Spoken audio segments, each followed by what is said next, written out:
Clashes erupt between Israeli occupation forces and Hezbollah fighters along the Lebanese border.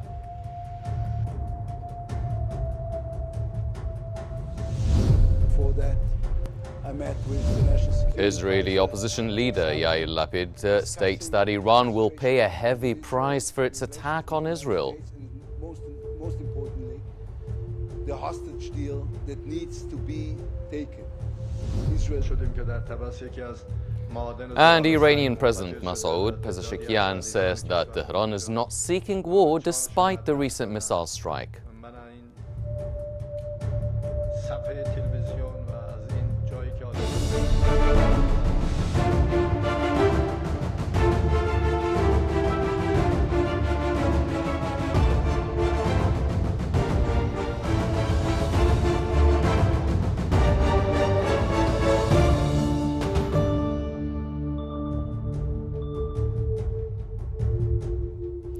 It's 4 p.m. Cairo local time and you are now watching Q News. This is this hour's news bulletin and we'll start off with the latest developments in Lebanon. Welcome back. Clashes erupted between Israeli occupation forces and Hezbollah fighters along the Lebanese border. Media sources reported that Israeli soldiers were killed and injured in an ambush in the town of Al-Odasiyah.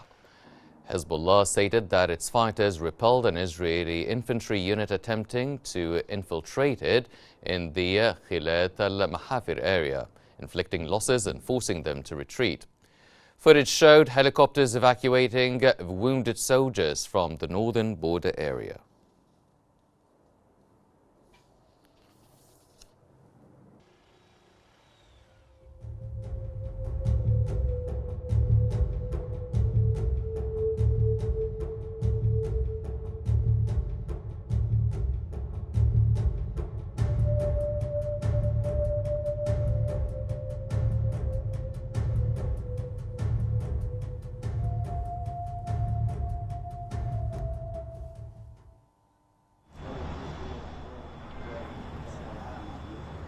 Ladies and gentlemen, we now go live to scenes and live footage from Beirut. Seems that Israeli forces clash with Hezbollah on the Lebanese border. And as we can see, the heart of Beirut is being covered by a blanket of smoke. No rest and no peace for the Lebanese people.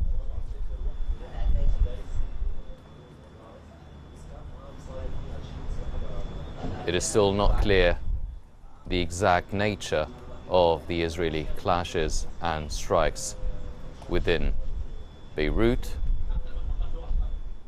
but these are the first live images of what's taking place as we speak.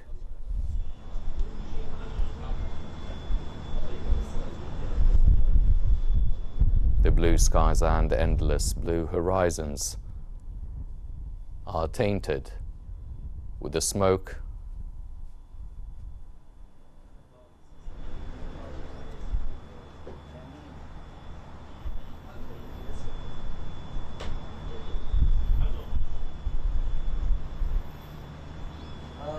in the distance. We do hear sounds of explosions.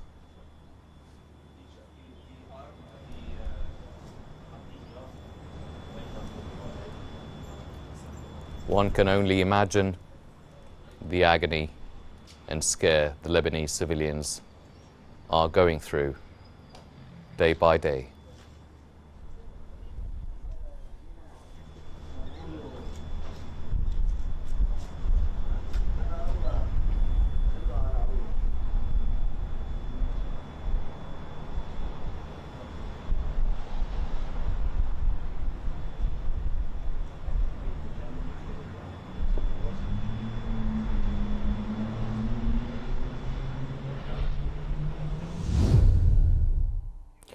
We will be following up with all the latest developments taking place in Lebanon as we speak. And moving on with our news, in the related news, Hezbollah announced that it targeted a large Israeli infantry force in the Misgavam settlement with rockets and artillery fire.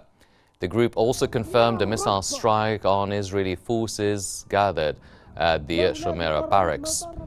Additionally, Hezbollah reported launching a rocket salvo at Israeli forces and artillery positions south of the Kiryat Shmona settlement.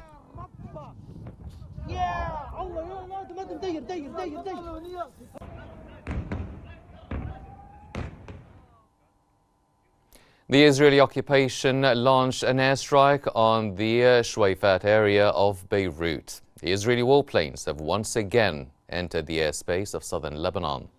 Israeli artillery also targeted several towns on the Litani River in southern Lebanon's eastern sector. According to the Lebanese National News Agency, 3 civilians were killed in an Israeli strike on a home in the Bin Shbail district of southern Lebanon.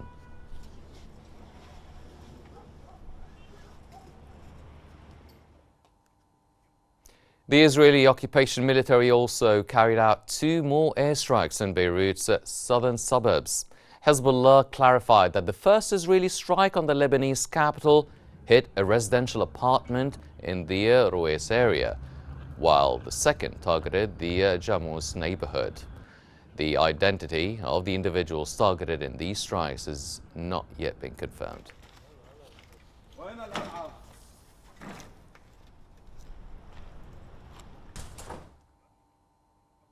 The occupation military has revealed that the 36th Division, along with additional forces, has joined the ground operation in Lebanon.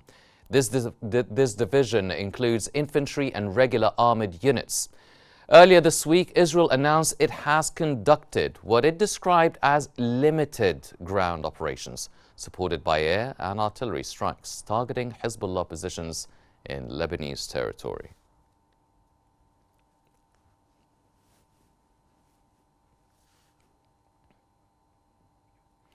Axios has cited an Israeli official saying that all options are on the table for responding to Iran, including potential strikes on its nuclear facilities.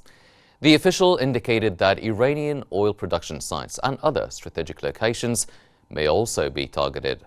Axios further noted that Tel Aviv is expected to respond forcefully to Iran within days, suggesting that the response may include covert operations similar to the assassination of Hamas leader Ismail Haniyeh.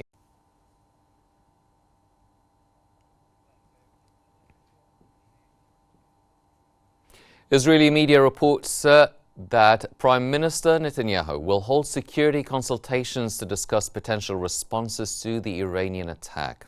Netanyahu characterized the Iranian attack as a significant mistake, claiming it failed, while simultaneously threatening Tehran with consequences for its aggression against Israel. The Israeli Political Security Cabinet is reportedly considering retaliatory strikes on Iranian oil facilities.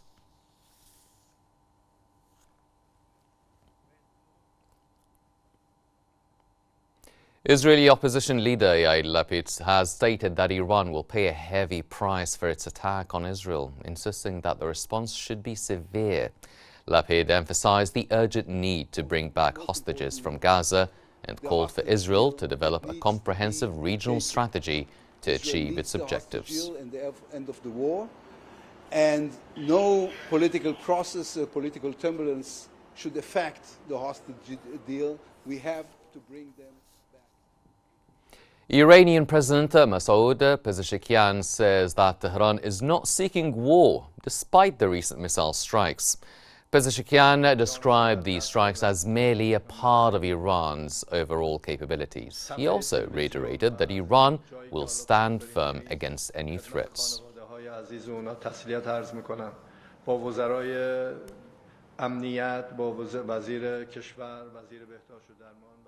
The Chief of Staff of the Iranian Army, General Mohammad Baqiri, has threatened to strike all infrastructure in Israel. This warning comes in response to any potential Israeli retaliation for the Iranian missile attack last night.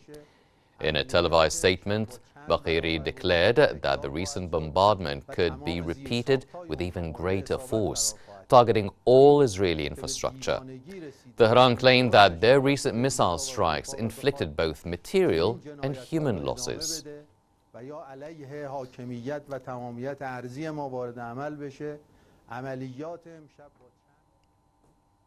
Iranian media has reported that the Civil Aviation Authority will cancel all flights in the country until tomorrow morning. The flight tracking site, Flight Radar 24, has indicated that flights are being redirected to available destinations. Several airlines have suspended their flights to the region or are avoiding its airspace.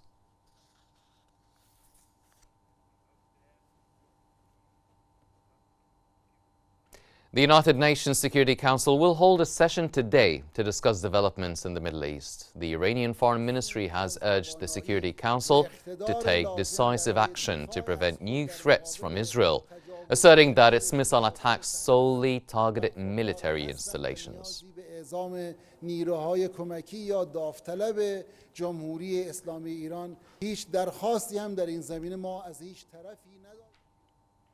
US President Joe Biden has reaffirmed America's support for Israel following the Iranian attack. He claimed that the recent missile assault was thwarted and proved ineffective, citing close coordination between Israel and the US military.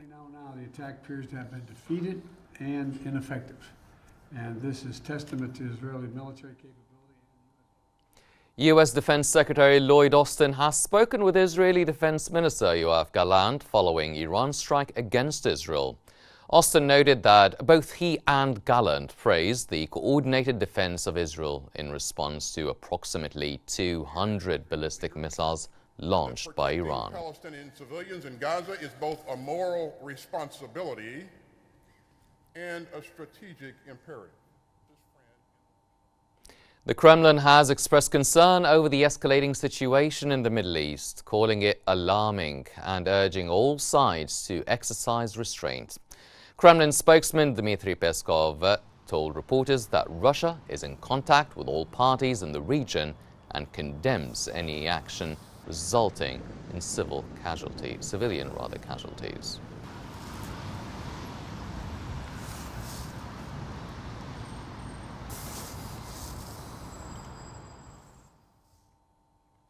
Israeli Foreign Minister Israel Katz has announced that United Nations Secretary General Antonio Guterres is now banned from entering Israel. Katz claims that Guterres failed to clearly condemn Iran's criminal attack on Israel and that he was therefore not fit to set foot on Israeli soil. He has also accused Guterres for hating Israel and supporting terrorists. Bloodiest day in Lebanon since 2006. Today, Israeli Defense Forces struck civilian buildings in Beirut, saying they had targeted Hezbollah's main headquarters located underneath. And for more analysis on these recent developments, I'll hand you over to Selma in our newsroom. Selma. Thank you, Hani. For further analysis on the escalating tensions between Hezbollah and Israel, we're now joined by Mr. Ali Yahya, the political analyst. Mr. Yahya, welcome to Q News. We're glad to have you with us to know your inputs in the matter. So, in light of the Iranian attack on Israel, do you think this attack has caused significant damage inside Israel amid the ongoing blackout since yesterday? Well, first of all, thank you for this invitation. Yeah, I think now the Iranian self-restraint has ended, and Iran now has moved from strategic patience to strategic deterrence. Hypersonic missile and destruction of many aircraft due to many sources that they wipe out many Israeli airplanes, F-35, and other self-defense system in Israel.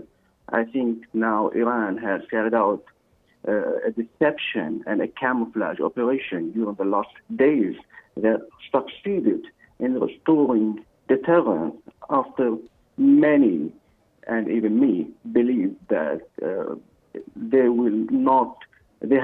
have neutralized itself to avoid the destruction of their strategic asset.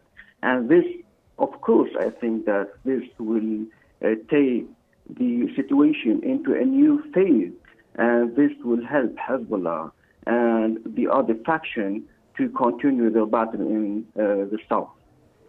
Yeah, so in light of Israel planning to respond with an even bigger retaliation, statements and news reports emerged yesterday about the possibility of targeting oil and nuclear sites in Iran by Israel in response to yesterday's attack. What's the possibility of this happening, and what could be the potential effects? Yeah, well, I think that Israel will retaliate, and I can expect that we are going to a round of clash. It may continue today between Iran and Israel, and maybe it will go to a regional war. But I think until now, Israel is going to retaliate because Benjamin Netanyahu now is feeling that he lost all the success that he have been made in the last few weeks. Mr. Yahya, so Iran said that its missiles has hit 80% of the targets that's inside Israel. Was the Iranian attack on Israel yesterday stronger and more precise than the attack that occurred last April? Well, I think, yes, this is what we saw in the videos. Those targets have been hit on videos showed on social media. So this attack was more successful than the first attack, and that I think that the Iranians are preparing now for the third wave of attack if Israel went to retaliate in the next few days. Now, back to Israel's possible retaliation. What is the expected Israeli response to the Iranian attack that took place yesterday on southern and central Israel? How severe could it be, and what are your thoughts on its timing? I think that Israel will start to target strategic facilities in Iran. I can expect that they will try to attack the nuclear program and other important facilities, and this will push Iran to target also Dimona and other strategic facilities in Israel by thousands of ballistic missiles, and this will be more destructive than everything we have seen before. Now back to Hani for more news and developments around the world. Thank you, Salma. Ladies and gentlemen, we move on to the latest developments in Gaza. The Palestinian death toll from the ongoing Israeli attacks on the Gaza Strip rose to 41,638. The Gaza-based health authorities have said in a statement that another 96,460 people were injured by Israeli attacks.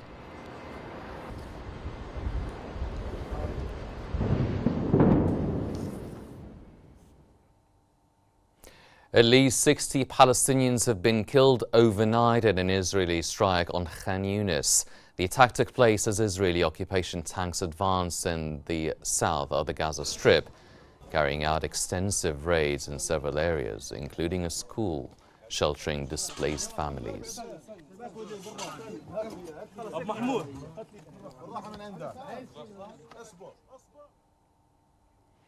Israeli airstrikes in the Gaza Strip have resulted in the deaths of at least 19 individuals, including 5 women and 3 children, according to Palestinian medical officials.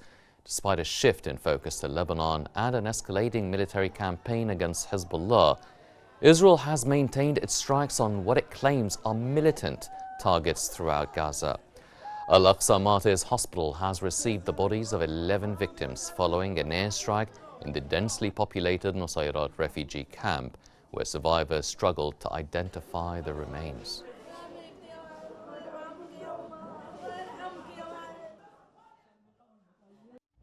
In this election, we each face a question. It's the fourth quarter. So tonight, right here is up and through the roof. I know the president. And even the bipartisan board. Add a little distance, not one. We're done. Let's offer.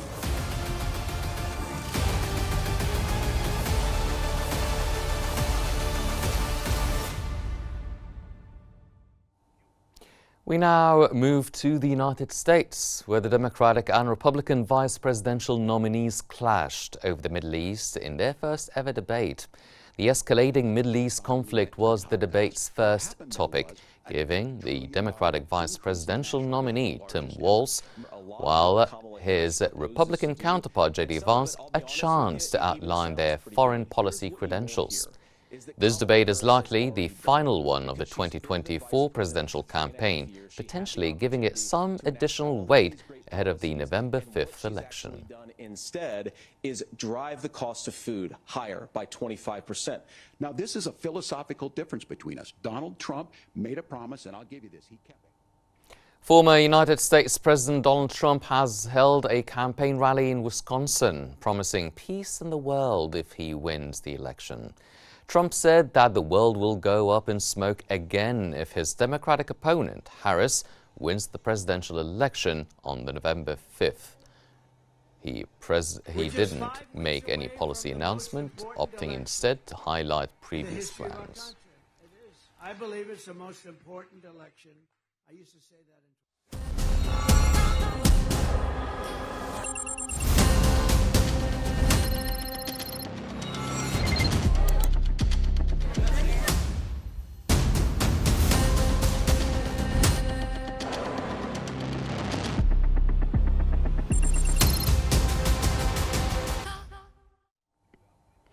In the economic news, S&P Global has downgraded Israel's long-term ratings from A+ to A, citing risks to the country's public finances.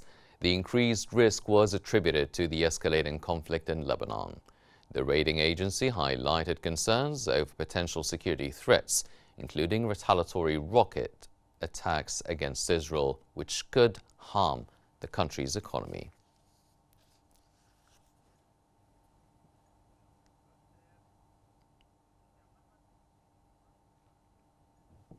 Elsewhere, Libya is preparing to restore oil production that has been shut since late August. People familiar with the matter said that Libya's oil sector is expected to receive orders to resume output in the coming days. National production and export operations were stopped in August when the parallel government in eastern Libya declared the closure of oil facilities.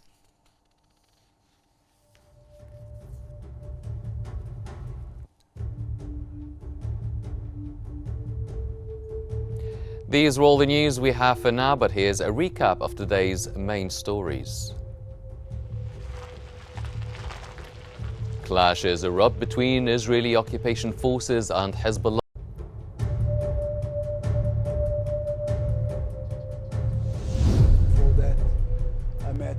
Israeli opposition leader Yair Lapid states that Iran will pay a heavy price for its attack on Israel. The hostage deal that needs to be taken. And Iranian President Masoud Pezeshkian says that Tehran is not seeking war despite the recent missile strikes.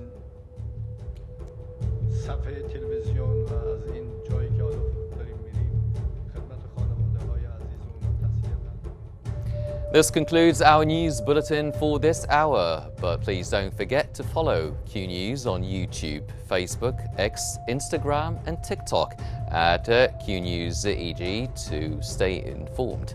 For real-time updates, connect with us on the UMS digital platform. Watch it. Thank you very much for joining us and stay tuned to Q News.